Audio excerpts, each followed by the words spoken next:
So hello guys and welcome to the channel. आज इस video में हम डिस्कस करेंगे कि जो चेल्सी साइनिंग्स करते जा रही है और still willing to spend in the transfer window, in the current transfer window, heavily linked with Moises Caicedo, how are they able to do that, and also कि क्या ये प्लेयर्स जो चेल्सी साइन कर रही है will they be able to register them for the Champions League. So शुरू करते हैं। बेसिकली चेल्सी, जैसा कि सब जानते हैं, मिखाइलो मुद्रिक को शाख्तार दोनेत्स्क से उन्होंने साइन किया 70 मिलियन प्लस 30 मिलियन की डील पर, और 7.5 ईयर्स का कॉन्ट्रैक्ट दिया है जिसमें एक 12 मंथ एक्सटेंशन का क्लॉज भी है। तो टोटल कॉन्ट्रैक्ट 8.5 ईयर्स का हो जाता है।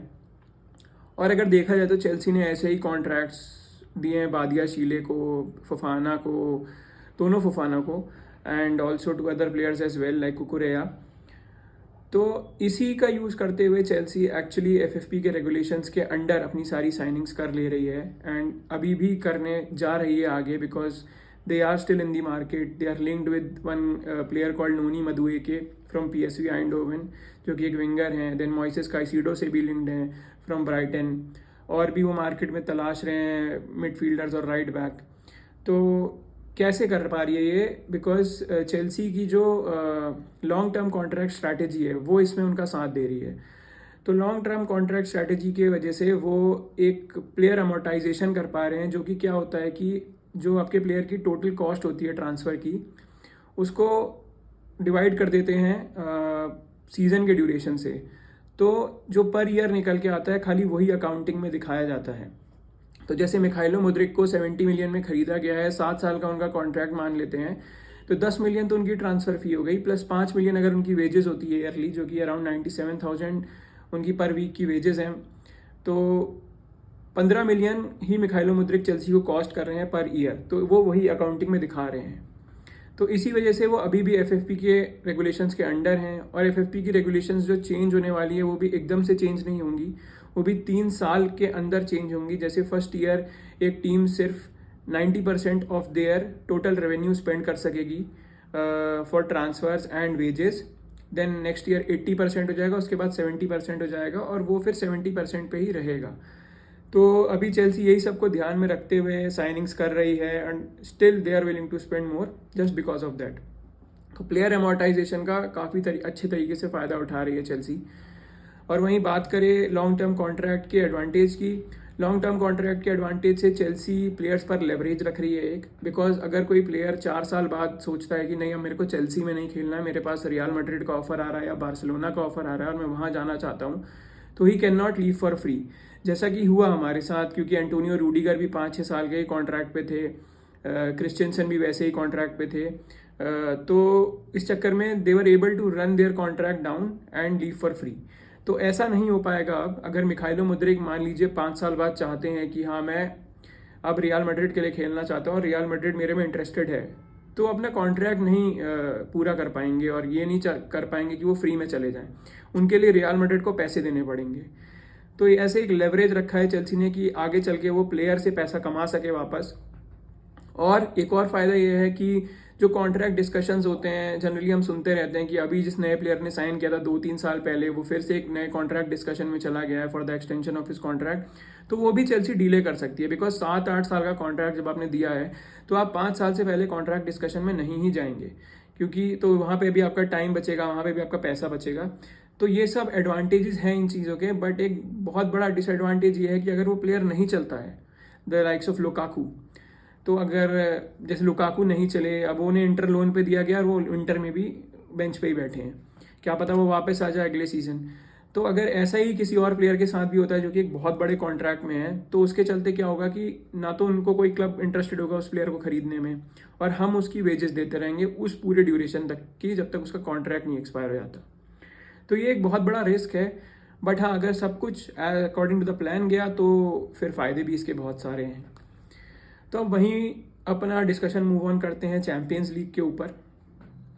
तो चैम्पियंस लीग जो यूएफए है गवर्निंग बॉडी उसकी, वो अलाउ करती है आपको 2 लिस्ट जिसमें आप अपने प्लेयर्स को रजिस्टर कर सकते हैं। एक होती है लिस्ट है जिसमें आप 25 प्लेयर्स को रजिस्टर कर सकते हैं, और उन 25 में से 8 प्लेयर्स आपके लोकली ग्रोन होने चाहिए। लोकली ग्रोन में भी एक कैच है, लोकली ग्रोन में आप एसोसिएशन ट्रेंड प्लेयर्स को भी रख सकते हैं। तो एसोसिएशन ट्रेंड प्लेयर्स मतलब जैसे चेल्सी प्रीमियर लीग खेलती है तो they come under FA, which is the footballing association of England.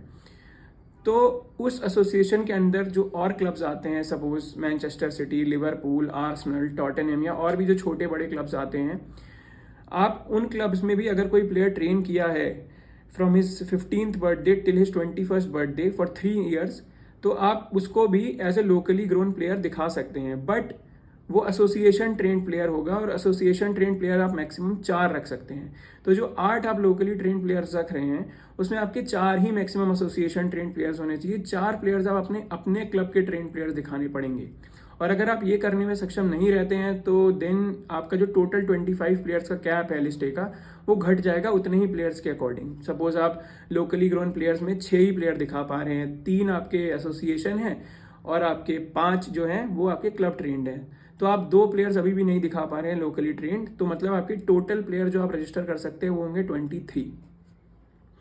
और इस लिस्ट की डेडलाइन जो थी वो 2 सितंबर 2022 की थी, जब यूएफए चैंपियंस लीग का पहला ग्रुप स्टेज का मैच खेला गया था।